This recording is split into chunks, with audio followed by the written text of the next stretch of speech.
हर option तो exercise की जा सकती है। ऑप्शन तो ये भी हो सकता है कि वहां 50 लाख फौजी तैनात कर दिए जाएं।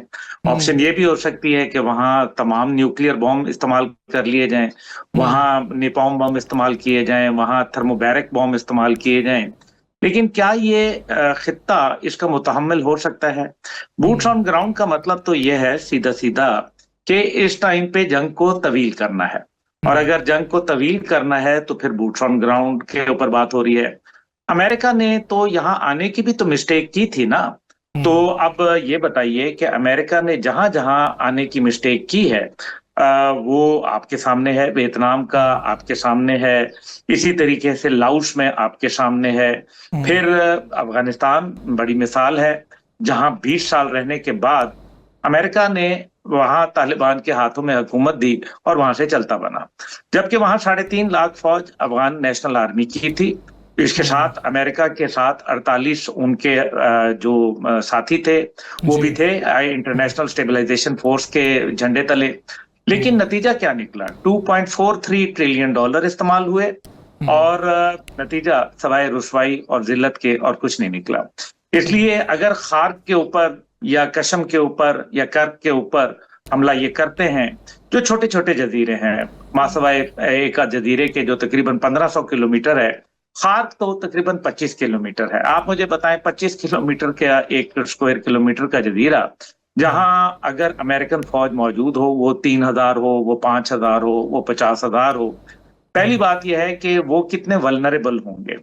अगर ईरान के मिसाइल अमेरिकन बेसिस को पिन पॉइंट एक्यूरेसी के साथ खित्ते के अंदर हमला कर रहे हैं, तो फिर खार्क के अंदर भी उन्होंने कोई ना कोई बंदोबस्त किया होगा। हम्म। देखिए, स्ट्रेटेजिक पॉइंट ऑफ व्यू से और डिफेंस पॉइंट ऑफ व्यू से अगर सोचा जाए, तो ईरान ने इसका अहाता बहुत पहले कर लिया है। अभी तक तो यही हम्म। नजर आता है कि जितनी वॉर प्लानिंग ईरान ने की, अमेरिका बिल्कुल उनके अंदाजे के मुताबिक उसमें फंसता चला गया।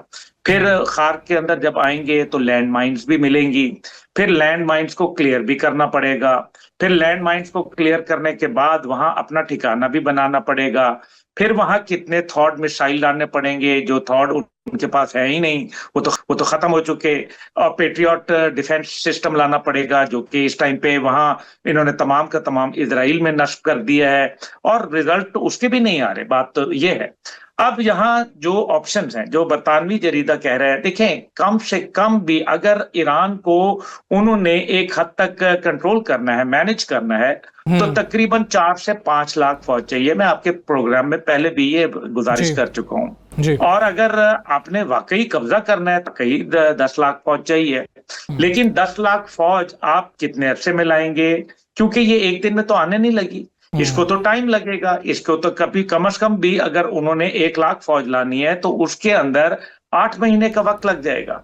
और क्या हम्म। 8 महीने मशरिक वस्ता और पूरी दुनिया बगैर तेल और गैस के रहेगी, हम्म। बगैर कारोबार के रहेगी? और फिर कारोबार वो जो कि मशरिक वस्ता जो कमाता है, वही अमेरिका के अंदर इन्वेस्ट करता है। जब कमाएगा नहीं तो इन्वेस्ट भी नहीं होगा। हम्म। इसलिए डोनाल्ड ट्रंप की जो बातें हैं, मैं उसमें थोड़ा सा आपको बता दूं।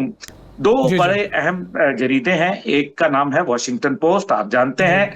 दूसरे का नाम है पॉलिटिको फैक्ट। जी। पॉलिटिकल फैक्ट जो जरीदा है, और वॉशिंगटन पोस्ट, ये कहते हैं कि तमाम डोनाल्ड ट्रंप की जो स्पीचेस हैं, जो उनके ट्वीट्स हैं, जो उनकी स्टेटमेंट्स हैं, उनमें से 30,000 तीस हम्म। हजार ऐसी हैं जो झूठ के ऊपर मबनी है, मिसलीडिंग है, हम्म। फॉल्स हैं, ठीक। और वो उनकी सिर्फ धमकी के ऊपर बातचीत है। ये मैं नहीं कह रहा, ये एक मैंने रेफरेंस आपको दिया। अब जो हम्म। सूरत हाल बन रही है कि ईरान के ऊपर आप हमला तो कर सकते हैं, हमला तो आपने अभी हम्म। भी किया ना। जो 48 घंटे की जंग आपने लड़नी थी, जिसके ऊपर बकायदा जेडी वेंट्स और नेतन्याहू की बातचीत मंजर आम पे आ गई, क्या ये हम्म। मंजर आम पे आई या लाई गई? जेडी हम्म। वेंट्स की तरफ से आई ना, उसने मंजर आम पे लाया। ये जो ऑडियो लीक हम्म। आई, इसका हम्म। मतलब यह है कि क्या अमेरिका इतना मतलब बेवकूफ था कि हम्म। जिसने 48 घंटे का प्लान जो उनको इजराइल ने दिया उस पर अमल किया, तो अपना उनका दिमाग का क्या घास करने चला गया था? तो हम्म। लगता तो यही है कि घास चरने चला गया था, वरना हम्म। उनको ये समझ होती। बहरहाल, मकसद यहाँ यह है कि इस सारे के अंदर अरब दुनिया इसके मुतहम्मल नहीं हो सकती और ना ये खित्ता हो सकता है। अमेरिका के ये बहुत सारे प्लान होंगे। हाँ, ठीक है। एक कारोबार है जो पाकिस्तान में आने वाला है, मैं आपका उसका जिक्र करता चलूं। जी, बहुत जी। बड़ा कारोबार है ताबूत बनाने का। अगर अमेरिकन सोल्जर यहाँ आते हैं तो पाकिस्तान का ये कारोबार बड़ा चलेगा, ये मैं आपको गारंटी पे कर सकता हूँ।